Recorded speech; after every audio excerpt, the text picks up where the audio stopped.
Hukum politik adalah arena yang kompleks dan seringkali syarat dengan kepentingan. Di satu sisi, hukum hadir untuk menjaga ketertiban, menjamin keadilan, dan melindungi hak-hak warga negara. Ia adalah fondasi untuk memastikan bahwa setiap warga negara memiliki kedudukan yang sama di mata negara tanpa memandang status sosial atau kekuasaan. Namun, di sisi lain, hukum dan politik tidak dapat dipisahkan. Politik itu seringkali mencampuri proses pembuatan dan penegakan hukum dengan membawa kepentingan kelompok, individu, atau bahkan golongan tertentu ke dalam kebijakan publik. Apakah benar hukum itu bersifat netral? Itu salah satu pertanyaan yang sering munculkan ketika kita melihat bagaimana keputusan hukum diambil. Di balik undang-undang yang dirancang, terdapat perdebatan politik yang tak jarang melibatkan negosiasi, lobi, dan kompromi. Hukum di dalam praktiknya itu tidak selalu ideal. Karena apa? Karena terdapat faktor kekuasaan politik di belakangnya. Politisi yang memiliki kepentingan tertentu dapat mempengaruhi kebijakan hukum, baik dalam pembentukan peraturan, penegakan, atau bahkan hingga interpretasi di pengadilan. Di dalam negara demokrasi ini, seharusnya hukum dan politik itu berjalan seiringan. Dengan hukum yang menjadi penjaga agar politik tidak terjerumus ke dalam tirani. Namun, pada kenyataannya, kita masih sering melihat bahwa hukum justru dijadikan sebagai alat legitimasi kekuasaan. Para penguasa yang memiliki kendali atas lembaga-lembaga hukum justru memanfaatkannya untuk mengamankan posisi mereka atau bahkan untuk menyingkirkan lawan-lawan politik mereka. Disinilah pentingnya kesadaran publik dan masyarakat sipil dalam menjaga independensi hukum dari intervensi politik. Jika hukum sudah berada di bawah bayang-bayang politik, maka disitulah keadilan menjadi salah satu hal yang sulit untuk diraih. Transparansi, akuntabilitas, dan integritas lembaga-lembaga hukum adalah kunci untuk memastikan bahwa hukum hanya digunakan sebagai alat keadilan dan bukan menjadi senjata politik. Dalam dunia politik, hukum itu seharusnya menjadi pengayom bagi masyarakat dan bukan menjadi alat politik. Namun, selama politik dan hukum saling bersinggungan, akan selalu ada perdebatan tentang apakah benar hukum dijalankan dengan adil atau hanya menjadi alat politik.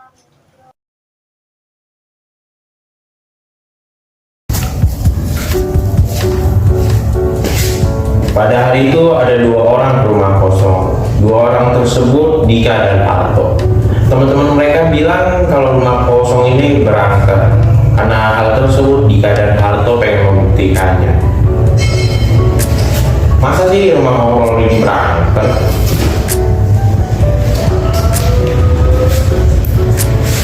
Iya, nggak tahu, makanya kita berikinya. Tapi bentar, kenapa lu bawa kamera? Oh, ini hanya buat video pembuktian dan juga kita bisa masukin videonya di internet. Oh, oke lah.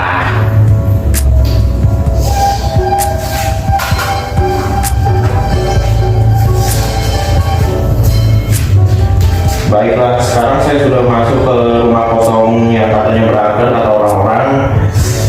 Saya bisa merasakan aura menyeramkan dari rumah ini. Tunggu, kau kenapa itu? Apaan kau nih? Kalau mau dipasang internet, kita harus gimmick gitu, biar kelihatan penakut gitu atau apa, ya kayak gitulah. Oh, oke lah.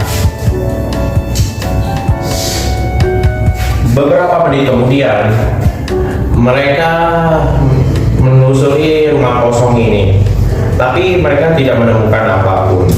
Karena hal itu, mereka pulang. Udah beberapa menit kita di sini nggak ada apa-apa kok. Ya nih, kok nggak ada apa-apa sih? Nggak seru banget. Gue kira ada hantu gitu, apa gitu, yang menakutkan gitu. Anjay. Tapi pulang aja lah kita, males. Tapi seharusnya kita videonya malam-malam aja. Iya sih, karena kan hantu jalannya malam-malam. Kenapa kita videonya di siang hari bolong kayak gini? Kalau gitu bagaimana kalau malam ntar kita kesini lagi? Enggak ah, males. Setelah hal itu mereka pulang ke rumah masing-masing. Pancasila dikatakan sebagai alat untuk mempersatukan bangsa Indonesia. Mulai dari perbedaan agama, budaya, ras, bahasa, mungkin pendapat juga. Itu adalah beberapa kalangan yang dipersatukan oleh Pancasila. Kita satu dalam jiwa dan semangat Indonesia. Itu semua adalah hak yang sama untuk bangsa kita, bukan? Yang dilambangkan oleh Bhinneka Tunggal Ika. Lalu, saat ini Pancasila di mana? Di mana Pancasila disembunyikan? Bukankah ia adalah dasar negara kita? Hei Pancasila, bangsamu telah melupakanmu. Banyak orang mengaku sok Pancasilais, namun perilakunya tidak memiliki nilai Pancasila. Menerapkan rasa nasionalisme, namun lebih mencintai dan mengagung-agungkan budaya asing.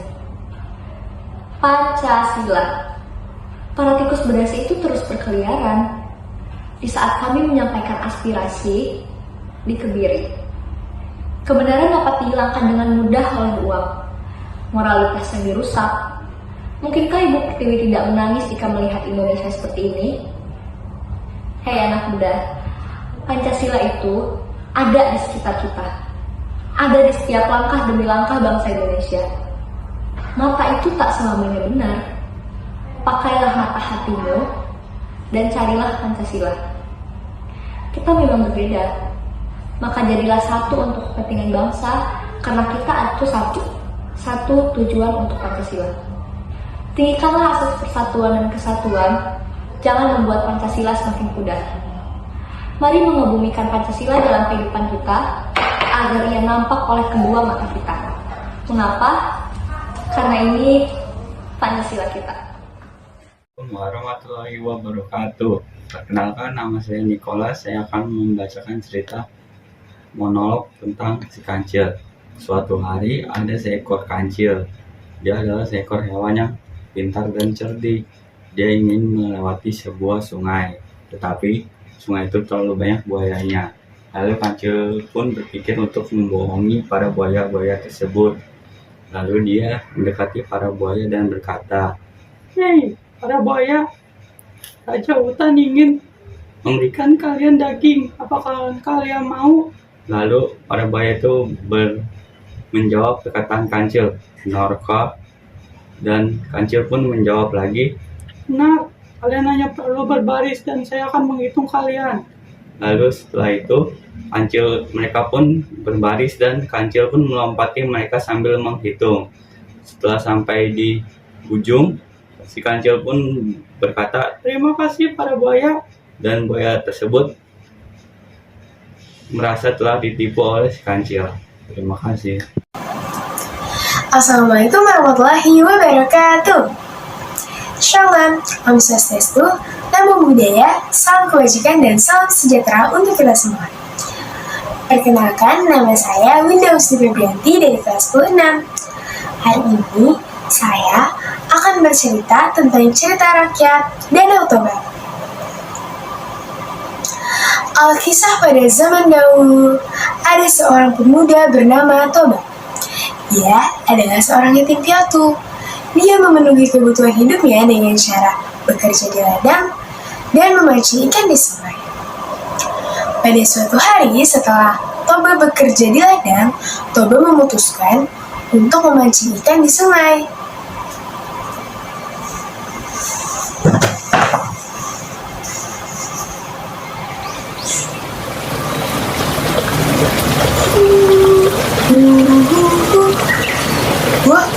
sudah dapat ikannya.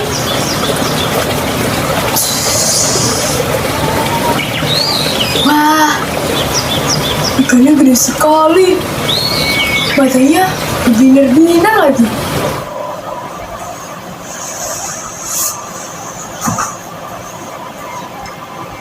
Tak lama kemudian, ikan itu tiba-tiba berubah menjadi seorang putri yang sangat cantik.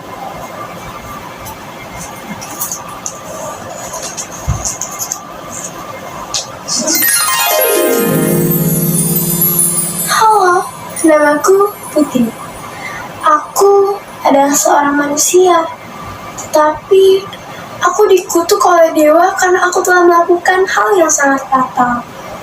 Untuk itu, aku berubah dan menjadi ikan.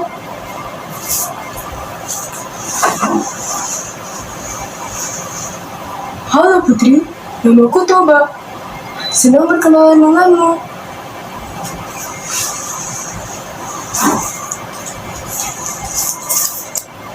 Senang berkenalan denganmu juga, Toba. Pada saat itu, Toba memikirkan bagaimana ya jika Putri menjadi istriku. Akhirnya pun, Toba mengeluarkan pertanyaan tersebut ke Putri.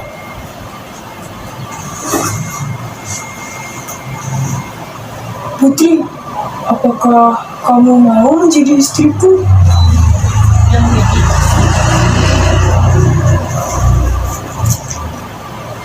Aku sih mau aja, tapi kamu harus memenuhi satu syarat yang akan aku ajukan.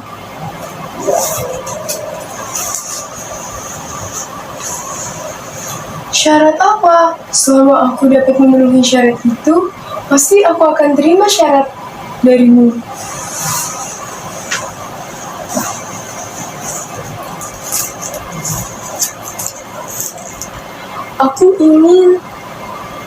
Aku ingin hanya kita berdua yang tahu kalau aku adalah seorang ikan. Aku malu akan rahasia itu. Jaga rahasia kita berdua ya.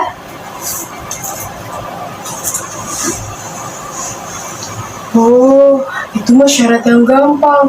Pasti aku akan menjaga rahasia kita berdua.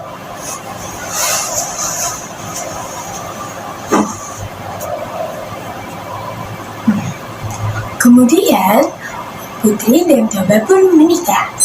Mereka hidup damai dan bahagia.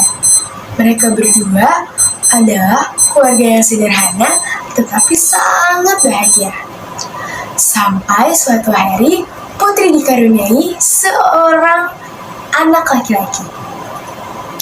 Anak laki-laki itu diberi nama Samosir. Tetapi sayangnya, Samosir adalah anak yang nakal, anak yang malas, dan anak yang tidak patuh kepada orang tuanya. Sehingga pada suatu hari, Samosir, ibu minta tolong dong nak, anterin makanan ini untuk ayahmu di ladang.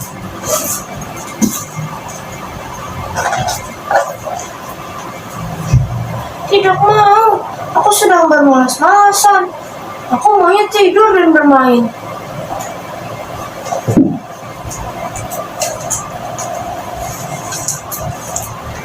Tolong ibu ya, kaki ibu sedang sakit. Ibu tidak bisa mengantarkan makanannya ke ladang.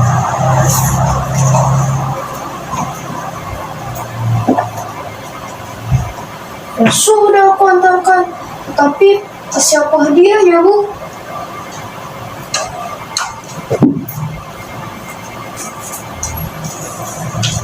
Iya, nanti ibu kasih hadiah. Antarkan dulu ya makanan ini untuk ayahku.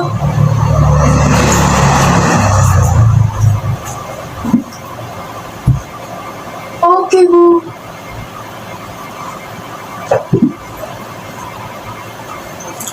Lalu pada saat itu juga, Samosir mengantarkan makanan tersebut ke ladang untuk makan siang ayahnya, Toba. Pada saat di perjalanan, Samosir melakukan suatu kesalahan. Apa sih kesalahannya?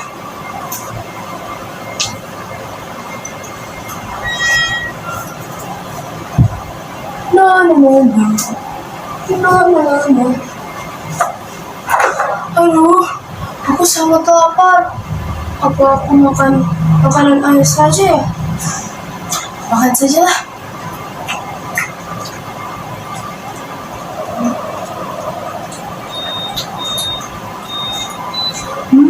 Enaknya.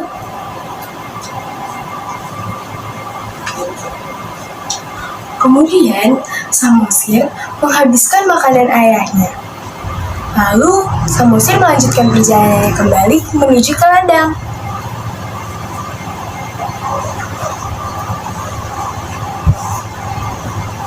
Ayah, ini makananmu dari ibu.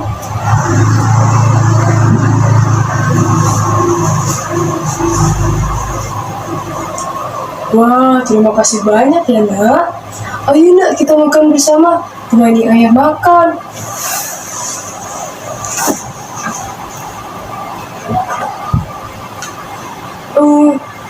Tidak mau, ayah.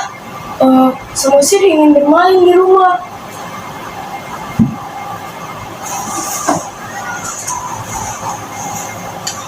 Ayo, Nak, makan dulu bersama ayah. Nanti setelah kita makan, baru engkau pergi ke rumah.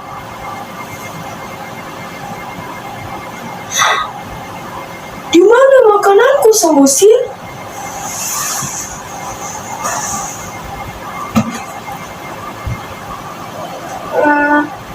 Tadi di jalan aku lapar, jadi aku menghabiskan makanan ayah. Maaf ya, ayah, aku hilaf.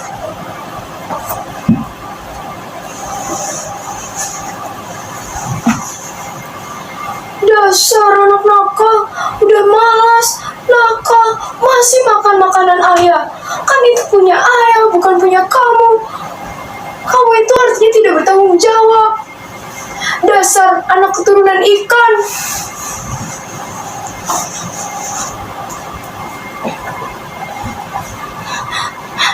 Ayah mengatakan aku adalah keturunan ikan.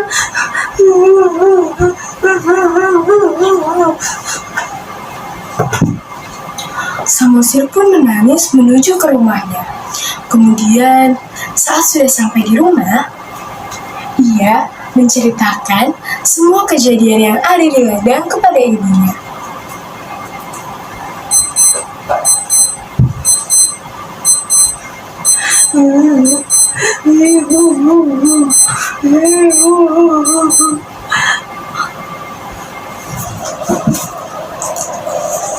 Ada apa, Nak? Kenapa kamu menangis?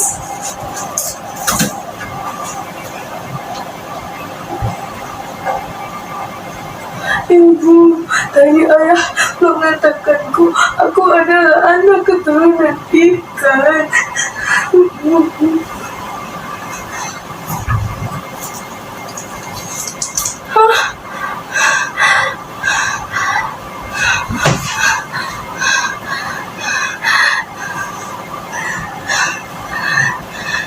Sekarang ibu memerintahkan kepadamu, pergilah ke bukit di atas sana. Pergilah, Nak, sekarang.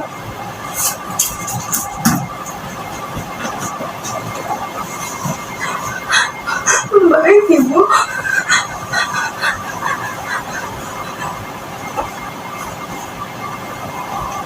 Kemudian, saat Putri sudah mengetahui bahwa Samosir sudah menyampai di bukit, Putri pun menuju ke sungai di mana ia ditemukan sebagai seorang ikan.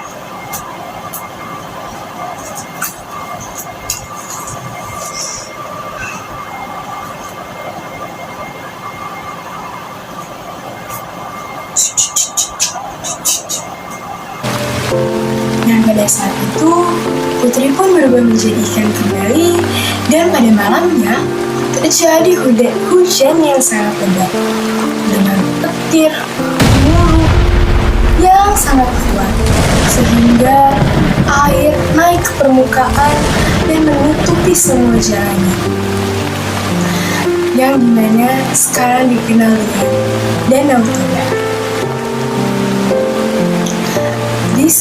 Di tengah Danau Toba ada bukit tinggi yang disebut dengan Bukit Samosir.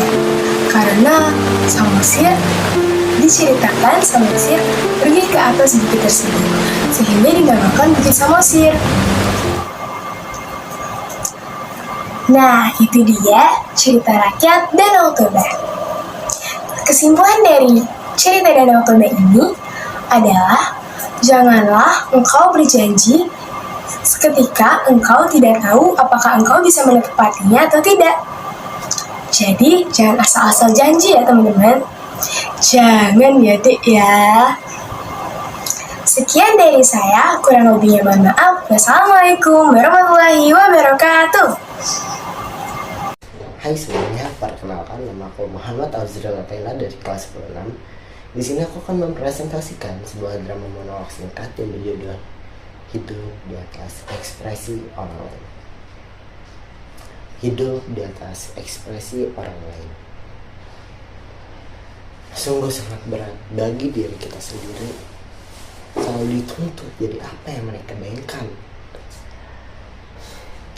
Anak mama nanti mesti jadi dokter ya. Kamu sebagai kakak harus menjadi teladan yang baik untuk adik-adik kamu. Dan masih banyak lagi. Mereka nggak tahu seberapa tertekannya kita. Mereka juga nggak tahu seberapa rasa takut, rasa mengecewakan yang tertanam di diri kita. Ternyata benar ya.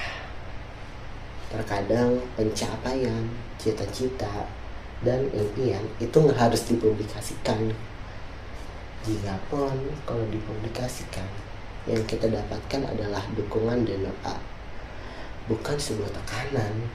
Kenapa? Karena jika nanti yang terjadi tidak sesuai dengan harapan dan impian mereka, rasa bersalah tertanam di diri kita. Rasa bersalah datang tanpa mengetuk pintu. Dunia seolah-olah berteriak, ini salahmu. Seketika terlintas di dalam pikiranku apa yang telah aku lalui, apa yang telah aku luangkan, tenaga, pikiran, waktu, dan doa itu udah panjatkan. Capek sebenarnya untuk jadi apa yang mereka inginkan. Tapi aku tahu semua yang aku lakuin, semua yang aku dapatkan, itu semuanya pasti Allah sudah merencanakannya. Allah sudah memberikan yang terbaik untuk diriku. Dan untuk orang-orang yang telah berimajinasi kepadaku, terima kasih. Terima kasih telah berimajinasi tentang diriku. Tapi mohon, jika semuanya tidak sesuai dengan ekspektasi kalian, mohon terima aku. Terima aku dengan terbuka. Sekian drama monolog singkat dari saya. Wassalamualaikum warahmatullahi wabarakatuh. Pada zaman dahulu, hiduplah sebuah keluarga yang memiliki seorang putri cantik bernama Bawang Putih. Keluarga itu hidup dengan sangat bahagia. Namun, pada suatu hari, ibu dari Bawang Putih jatuh sakit dan tak lama kemudian ia meninggal dunia. Ayah Bawang Putih merupakan seorang pedagang yang seringkali berpergian jauh, sehingga ia harus meninggalkan Bawang Putih sendirian di rumah. Karena merasa tak tega, akhirnya ayah Bawang Putih memutuskan untuk menikahi seorang janda yang sudah memiliki seorang putri, yang namanya adalah Bawang Merah. Nak, kamu akan memiliki ibu dan saudara yang baru. Saudara kamu bernama Bawang Merah. Wah, aku sangat senang ayah, karena aku tidak akan sendirian lagi di rumah. Bawang Putih merasa senang karena ia tidak akan sendirian lagi di rumah. Ia berpikir bahwa ibu tirinya dan saudara tirinya itu akan bersikap baik kepadanya. Pada awalnya, ibu tiri dan kakak tiri Bawang Putih bersikap baik kepada Bawang Putih. Namun, ketika ayah Bawang Putih sedang berpergian keluar untuk bekerja, sikap mereka sangat berubah. Mereka menyuruh Bawang Putih untuk membersihkan seluruh rumah, mengerjakan pekerjaan rumah, mencuci pakaian mereka, dan masih banyak hal lainnya. Bawang putih hanya bisa menuruti keinginan ibu tirinya dan saudara tirinya itu saja. Dia tidak bisa mengelak ataupun menolak permintaan dari mereka. Pada suatu hari, bawang putih disuruh oleh bawang merah untuk mencuci selendang dan pakaiannya. Akhirnya, bawang putih pun langsung segera menuju ke sungai.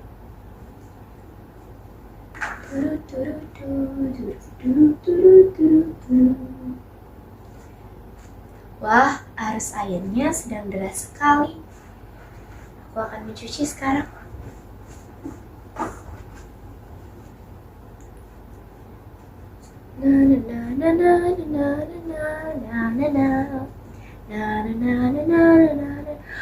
Oh tidak, selendangnya terbawa arus sungai.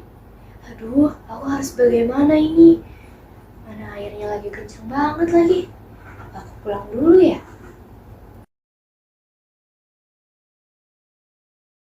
Akhirnya bawang putih pun memutuskan untuk kembali ke rumah terlebih dahulu dan memberitahu bahwa selendang milik bawang merah hanyut di sungai. Sesampainya di rumah, bawang putih pun langsung menghampiri bawang merah untuk memberitahukan bahwa selendang milik bawang merah itu hanyut di sungai. Bawang merah yang mendengar kabar tersebut meminta bawang putih untuk mencari selendangnya itu, karena selendang itu merupakan selendang kesayangan bawang merah. Bawang putih tidak boleh kembali ke rumah sebelum ia berhasil menemukan selendang milik bawang merah. Akhirnya bawang putih pun kembali ke sungai tersebut dan menyusuri sungai tersebut. Aduh, aku harus cari di mana ya? Apa aku ikutin aja ya arus sungai ini? Kemungkinan ketemunya sangat kecil sih, tapi kalau aku nggak coba, aku nggak akan tahu. Ya udah deh.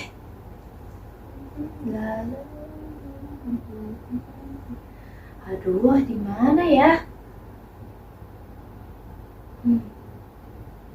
Bawang putih yang sedang menyusuri sungai melihat ada sebuah gubuk tua dan bawang putih pun menghampiri gubuk tersebut.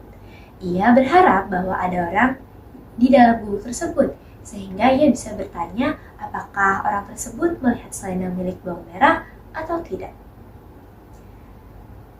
Permisi, permisi, permisi, permisi, permisi. Wah, ini sepertinya tidak ada orang. Permisi, permisi.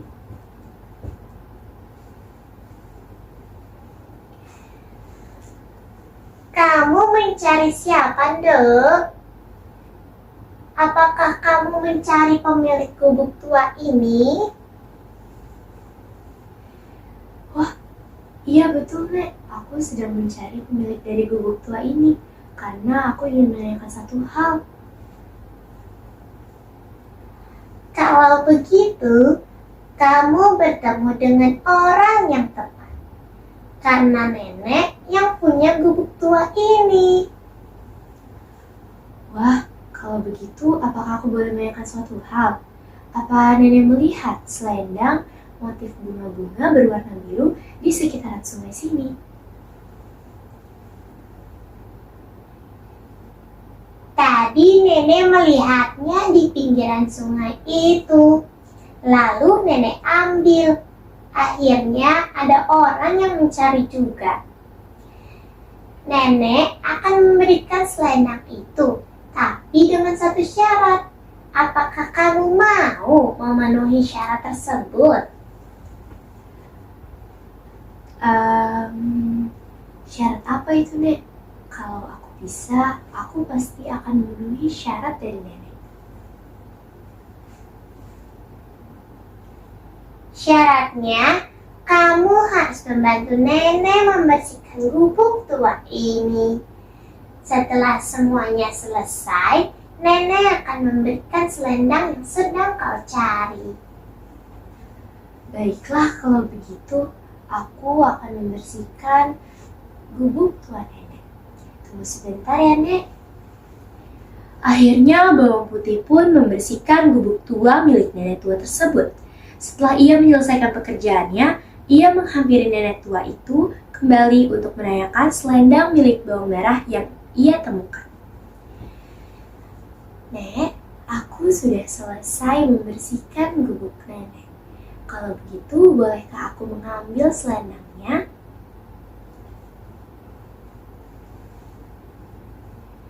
Tentu saja boleh. Kamu tunggu sebentar ya. Nenek ambilkan dulu selendangnya.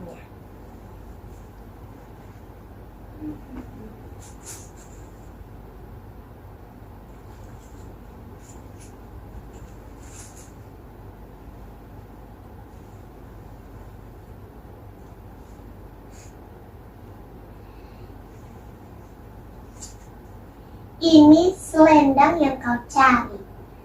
Kamu boleh membawa ini kembali. Wah, terima kasih banyak ya, Nek. Nenek sudah menemukan dan menjaga selendang milikku.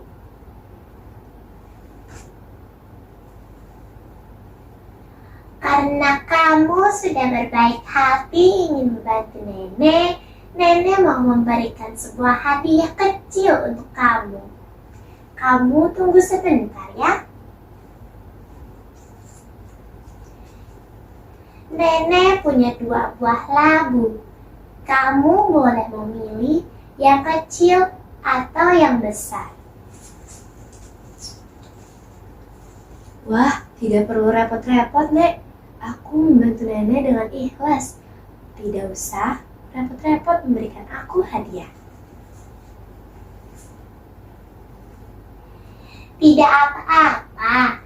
Nenek memberikan hadiah ini karena kamu sudah membantu nenek hari ini. Anggap saja ini sebagai tanda terima kasih dari nenek.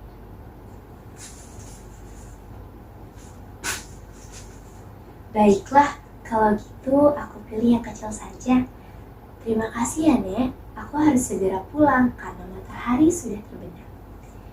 Akhirnya bawang putih pun pulang dengan membawa labu kecil dari nenek tua tersebut dan membawa selendang milik bawang merah. Sesampainya di rumah, bawang putih berniat untuk memasak labu kecil dari nenek itu. Namun, tak disangka, ternyata isi dari labu itu adalah emas. Bawang merah yang melihat banyak sekali emas di tangan bawang putih segera merampas emas-emas tersebut dan memberitahu kepada ibunya. Ibunya yang mengetahui cerita tersebut akhirnya menyuruh bawang merah untuk melakukan hal yang sama dengan bawang putih. Keesokan harinya, bawang merah langsung pergi ke sungai tersebut untuk mencari nenek tua itu.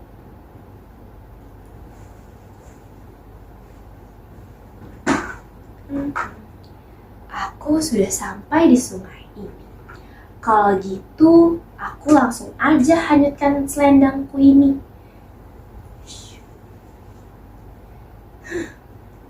Aku harus mengorbankan selendangku sih, tapi ya udahlah. Aku tunggu beberapa menit deh. Kira-kira di mana ya gubuk tua itu?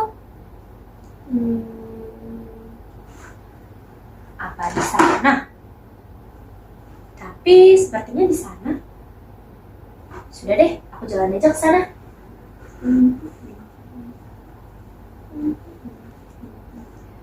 Oh, itu kan gubuk tuanya. Aku samperin Permisi. Akhirnya Permisi. bawang merah dan ibu bawang merah. Permisi. Ada orang nggak sih ini? Apa jangan-jangan bawang putih marang cerita? Permisi. Di mana sih nenek tua itu? Kamu mencari siapa, Dok? Apakah kamu mencari sebuah selendang atau mencari hal lain?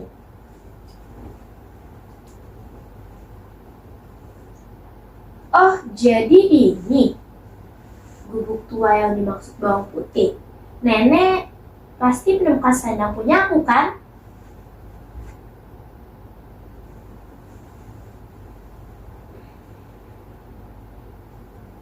Iya, betul. Nenek menemukan sebuah selendang di tepi sungai itu. Apakah itu milik kamu? Iya, itu milik aku, dan aku mau mengambil selendang itu. Mana sini selendangnya?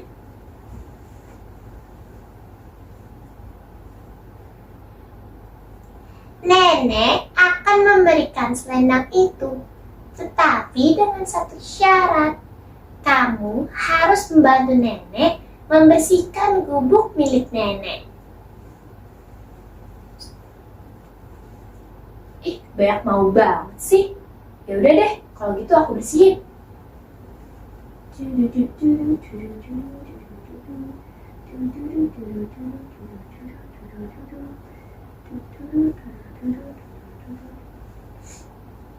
Setelah bawang merah membersihkan rumah nenek tua tersebut, sebagai tanda terima kasih, nenek tua itu juga memberikan 2 pilihan labu kepada bawang merah. Tanpa berlama-lama, bawang merah langsung mengambil labu besar dari tangan nenek tua itu.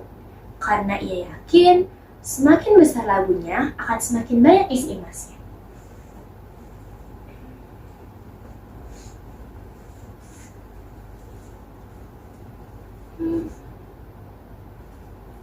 Pasti labu ini banyak emasnya.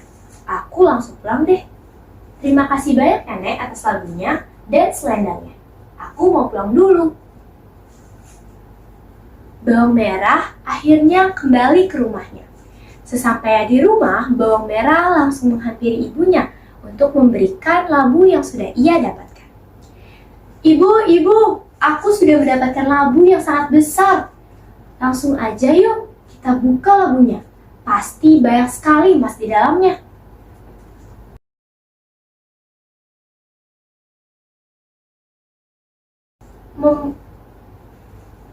Membuka labu tersebut. Namun, ketika labu itu dibuka, ternyata di dalam labu tersebut bukan hanya berisi emas, melainkan berisi ular yang sangat banyak. Ibu dari bawang merah dan bawang merah pun merasa kaget karena banyak sekali ular di dalam labu tersebut.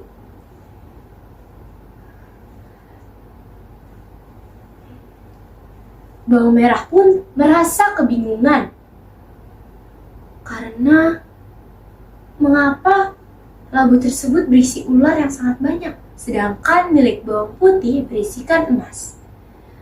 Bawang merah dan ibu tirinya berusaha menghindari ular-ular tersebut. Namun, sayangnya mereka sudah tidak punya waktu lagi untuk menghindar.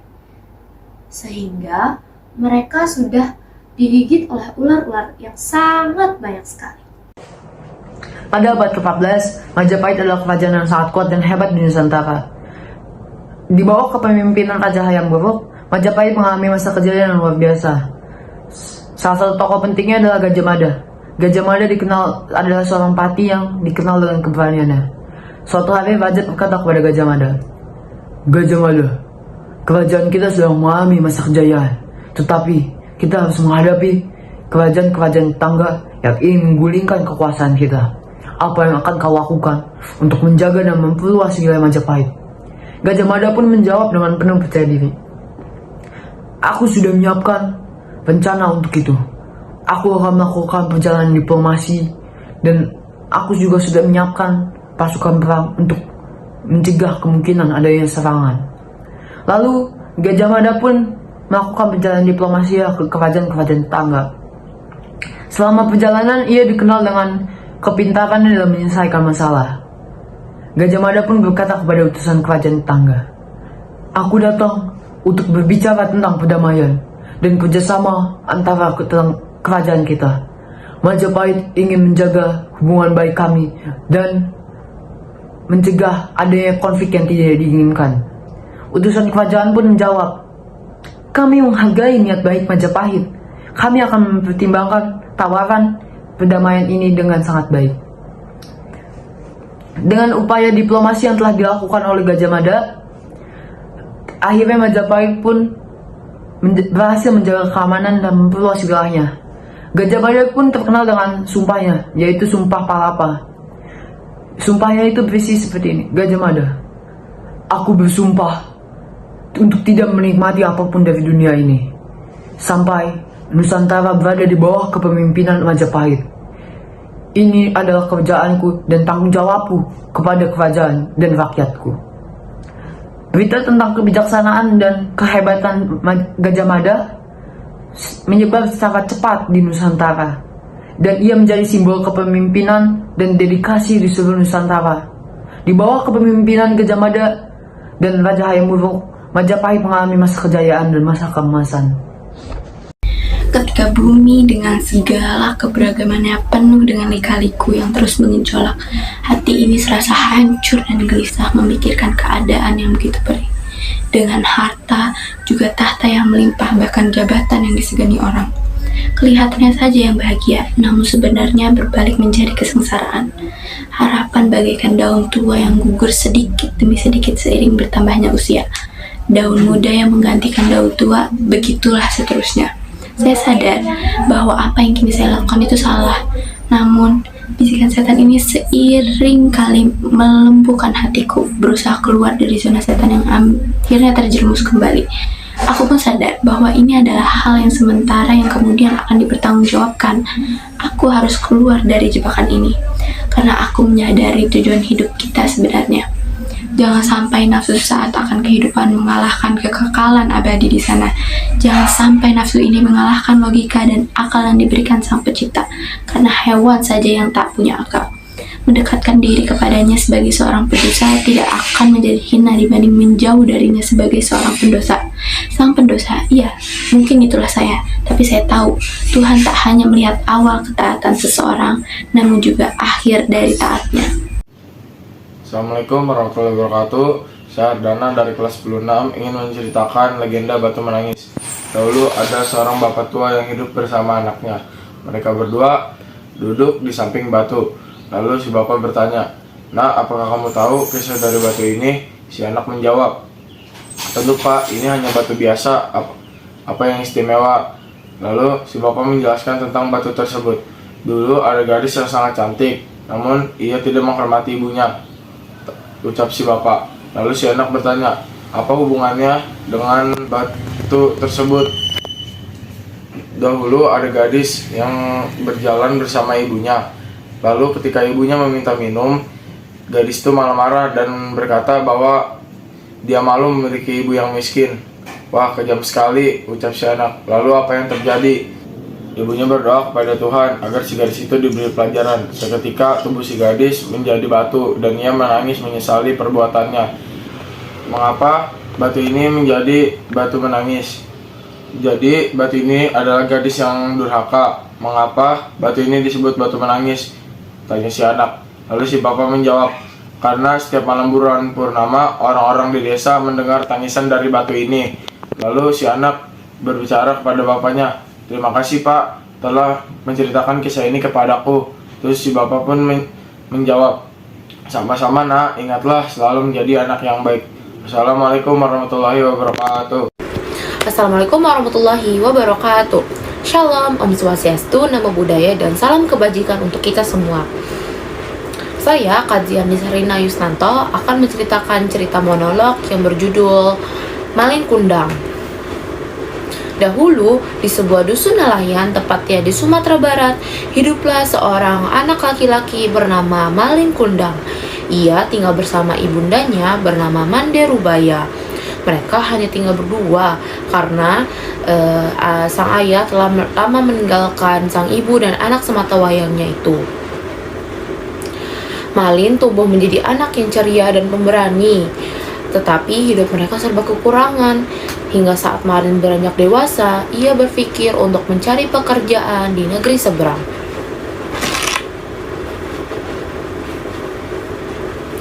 "Bu, aku ingin mencari pekerjaan di negeri seberang. Ibu doakan saja aku berhasil supaya aku bisa membantu ibu."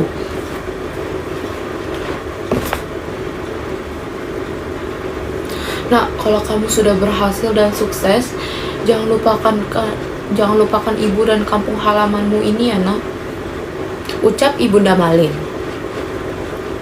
Bertahun-tahun berlalu, kini Malin menjadi seorang nakoda yang memiliki kapal dagang. Nah, ia pun juga berhasil melamar salah seorang putri raja untuk menjadi istrinya. Kabar kesuksesannya terdengar sampai ke Ibunda Malin. Wah, anakku telah menjadi anak yang sukses, ucap Ibunda Malin sambil menunggu untuk bertemu anaknya. Suatu ketika, Malin dan istrinya datang ke tempat kampung halaman tempat Malin dibesarkan. Ia disambut hangat oleh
Di suatu desa, hiduplah seorang janda tua yang bernama Mbok Sarni.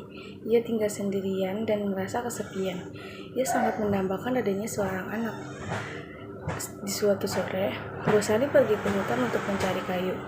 Di tengah perjalanan, Mbok Sarni bertemu dengan raksasa pemakan manusia. Ia gemetar ketakutan dan memohon untuk membiarkannya pergi. Baiklah, aku akan membiarkanmu pergi jika kau memberikan aku seorang anak untuk disantap. Gelagat suara sang raksasa tersebut. Aku tidak punya anak. Mbok Sarni menjawab dengan lirih. Kemudian raksasa menjawabnya. Baiklah, ini aku kasih timun ini untuk kau tanam. 15 tahun kemudian aku akan kembali untuk menyantapnya. Geram sang raksasa, Mbok Sarni pun pulang dan menanam biji mentimun itu di halaman rumahnya. 2 minggu kemudian, mentimun itu berbuah sangat lebat. Ada satu mentimun yang berukuran sangat besar. Mbok Sarni pun memetik dan memotongnya. Terlihat baik cantik dan jelita itu. Kemudian, Mbok Sarni memberi nama timun emas. Walaupun bahagia, Mbok Sarni teringat dengan janjinya kepada raksasa. Ia ketakutan dan menyuruh timun emas untuk meminta pertolongan kepada sang petapa. Timun emas diberikan 4 buah bungkusan kecil untuk ditaburkan jika ia dikejar raksasa. Benar saja, raksasa mengejar timun emas dan ingin menangkapnya untuk disantap. Kemudian, timun emas melemparkan 1 biji mentimun untuk raksasa, dan terlihat tubuh raksasa dililit oleh akar-akar yang lebat. Dari 4 buah biji mentimun itu, ada 1 biji mentimun yang bisa memusnahkan raksasa. Raksasa tenggelam dari lumpur yang menghisap tubuhnya. Kemudian, timun emas kembali ke rumah Mbok Sarni dan mereka pun hidup bahagia. Terima kasih.